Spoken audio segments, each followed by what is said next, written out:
Hai, aku Sania. Di sini aku mau menjelaskan tentang STP. STP ini merupakan singkatan dari segmentasi, targeting, dan positioning. STP merupakan salah satu pendekatan atau model yang digunakan untuk mengembangkan pasar dan strategi pemasaran sesuai pada segmentasi target audiens tertentu. Ada 3 langkah yang harus dilakukan untuk menerapkan model STP, yaitu segmentasi pasar, segmentation, penentuan target atau sasaran, targeting, memposisikan produk atau positioning. Segmentasi pasar atau segmentation. Kegiatan ini merupakan kegiatan membagi pelanggan menjadi sekelompok orang dengan karakteristik dan kebutuhan yang sama. Langkah ini dilakukan untuk menyesuaikan pendekatan sesuai kebutuhan masing-masing kelompok dengan cara lebih efektif daripada kita harus melakukan pendekatan satu persatu ke semua pelanggan. Pengelompokan pelanggan dapat dilakukan berdasarkan 3 pengelompokan, yaitu demografis, geografis, dan psikologis.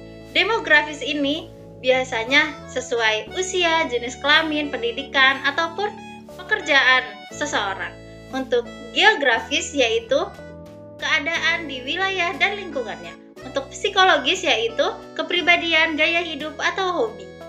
Penentuan target atau sasaran, targeting. Kegiatan ini merupakan kegiatan penentuan segmen yang akan menjadi target pemasaran. Untuk melakukan targeting harus mengevaluasi potensi dan daya tarik dari segi komersial pada masing-masing segmen. Dengan begitu, kita dapat melihat kesesuaian antara sumber daya yang dimiliki dengan target segmen yang dinilai paling potensial untuk membawa keuntungan. Untuk mengevaluasi dan memilih target, ada beberapa hal yang harus dipertimbangkan, yaitu pertama, ukuran pasar, seberapa besar segmentasi pasar dan potensinya. Yang kedua, profitabilitas, bagaimana kita mencari segmen yang menghasilkan keuntungan paling tinggi. Yang ketiga, aksesibilitas, seberapa sulit dan mudahnya untuk mencapai segmen target pasar ini. Memposisikan produk atau positioning. Positioning ini dapat diartikan seperti penentuan bagaimana produk atau brand direpresentasikan di benak pelanggan. Tujuannya agar produk dilihat lebih unggul dari kompetitor yang lainnya. Untuk mencapai positioning produk ini, kita dapat melakukan beberapa cara, yaitu yang pertama, menawarkan solusi. Tawarkanlah produk kita sebagai solusi untuk mengatasi masalah pelanggan kita.